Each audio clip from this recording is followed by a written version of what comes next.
30 plus people confined between the Manila and the Agana facility. Almost 500 are detainees, and about 230, 240 are inmates.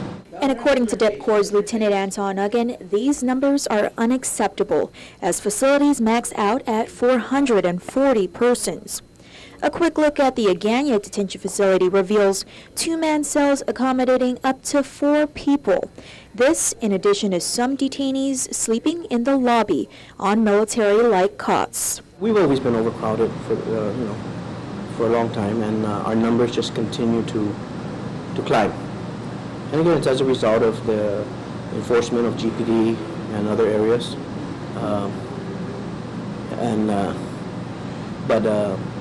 We just continue to deal with what we got. We don't turn anybody away, so we just take them in when they get arrested. As Uggan tells KUAM, it's an everyday battle to cope with overcrowding. But what makes matters worse, separating co-defendants is a logistics nightmare. Right now we're just playing musical chairs with a lot of them. We're just moving them around. Then we have a lot of other issues like separation. We have to keep a lot of people separated from each other because crime partners and things. So we have inmates down here in Agana. We have detainees down here. I have detainees in Manila. We're just shuffling people around just to try to make room of where we can put, taking all these little issues into consideration. So it's a daily challenge. Hoping to address DOC's growing population, Senator Brent McCready introduced Bill 172 back in August. The legislation not only seeks to construct a new state-of-the-art prison, but would also maximize manpower, reduce overtime, and ensure safety of corrections staff, inmates, detainees, and the public.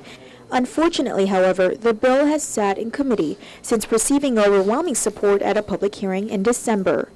As author of the legislation, McCready addressed Committee Chair on Appropriations Senator Ben Pangilinan earlier this week, hoping to get a status report on the legislation. There's a lot of concerns. My first concern is with the prison industry itself and the infrastructure that we have right now. Every day that we don't address this issue, I believe it becomes a state of emergency, and we're going to be looking at 800 prisoners within the next 6 to 8 months.